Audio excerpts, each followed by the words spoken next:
6 जुलाई से 11 जुलाई तक प्रधानमंत्री नरेंद्र मोदी 3 देशों की यात्रा पर जा रहे हैं। ये यात्रा भारत के लिए बहुत इंपॉर्टेंट है।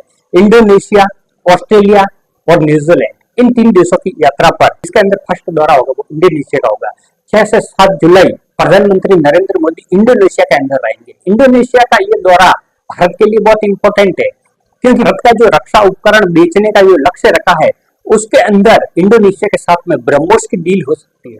ब्रह्मोस मिसाइल को खरीदने के अंदर इंडोनेशिया ने रुचि दिखाई है। इससे संबंधित कोई समझौता हो सकता है। क्रिटिकल मिनरल्स को लेकर के भी इंडोनेशिया और भारत के साथ में कुछ समझौता हो सकता है। ये सप्लाई चेन को भारत विविधता देना चाहता है, इसलिए इन देशों का दौरा कर रहा है। एक्ट ईस्ट नीति के तहत भारत इन देशों के दौरे पर जा रहा है। विश्व धरोहर प्रबंधन मंदिर का दौरा प्रधानमंत्री नरेंद्र मोदी इंडोनेशिया के अंदर करेंगे। इंडोनेशिया के अंदर भारतीय संस्कृति और सभ्यता वहां का मूल रहा है।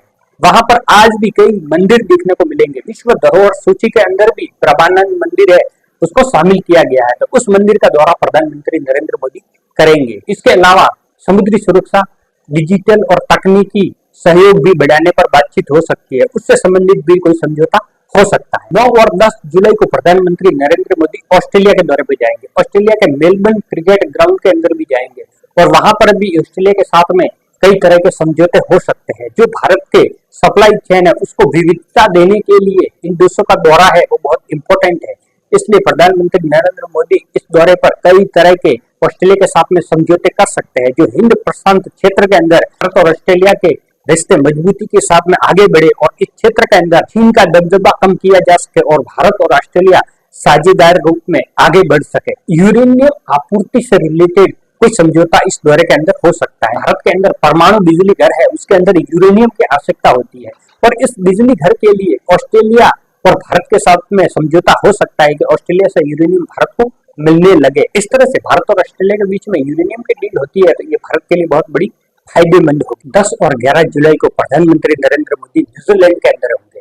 भारत का कोई प्रधानमंत्री 40 सालों के लंबे अंतराल के बाद में न्यूजीलैंड के दौरे पर जा रहा है। ये भारत और न्यूजीलैंड की फ्री ट्रेड डील हुई थी, उसके बाद में नरेंद्र मोदी का दौरा हो रहा है। तो न्यूजीलैंड के प्रधानमंत्री क्रिस्टोफर लक्सन, उन्होंने ये बोला है कि भारत और न्यूजीलैंड के बढ़ते संबंधों का ये प्रतीक है, तो उसके अंदर ट्रेड को और आगे बढ़ाने के अंदर ये यात्रा महत्वपूर्ण भूमिका निभा सकती है। व्यापार, निवेश, समुद्री सुरक्षा और शिक्षा पर इस दौरे के अंदर बातचीत होगी, उसके रिलेटेड कोई समझौते हो सकते हैं और भारतीय कामगार न्यूजीलैंड के अंदर काम कर सके इससे संबंधित भी समझौते हो सकते हैं, क्योंकि भारत के कामगार है वो विश्व के कई देशों के अंदर जा रहे हैं, तो न्यूजीलैंड के अंदर भी भारतीय कामगारों को रोजगार मिले और न्यूजीलैंड को जो लेबर और टेक्नीशियन की आवश्यकता है वो भारत उसकी पूर्ति कर सकता है। इस तरह से नरेंद्र मोदी जो ये 3 देशों की दौरे पर जा रहे हैं, ये भारत के लिए बहुत इंपॉर्टेंट होने वाला है कि हिंद प्रशांत क्षेत्र के अंदर भारत अपने सहयोगियों के साथ में रिश्ते अच्छे कर रहा है, रिश्ते बढ़ाना चाहता है। इससे चाइना का दबदबा कम किया जा सकता है, क्योंकि प्रधानमंत्री नरेंद्र मोदी और जापान के प्रधानमंत्री ने भी पिछले दिनों जो समझौते किए, जो इन्वेस्टमेंट से रिलेटेड समझौते किए, के अंदर भी चाइना का राष्ट्रपति का बयान आया था। तो इस तरह से भारत इस क्षेत्र के अंदर अपना दबदबा बढ़ाना चाहता है, चीन को रोकना चाहता है, क्योंकि भविष्य के अंदर चीन है वो भारत को घेरना चाहता है और भारत चाइना के जो पड़ोसी है, जो इस हिंद प्रशांत क्षेत्र के अंदर जो देश है, उनके साथ में अपने संबंध मजबूत करना चाहता है। बाकी आपकी इस विषय पर क्या राय है वो कमेंट बॉक्स के अंदर जरूर रखें। वीडियो पसंद आया तो लाइक कर दीजिए, दोस्तों के साथ में शेयर कर दीजिए। ऐसे ही वीडियो हमारे चैनल पर आते रहते हैं। मिलता है एक नेक्स्ट वीडियो के अंदर, तब तक के लिए जय हिंद, जय भारत।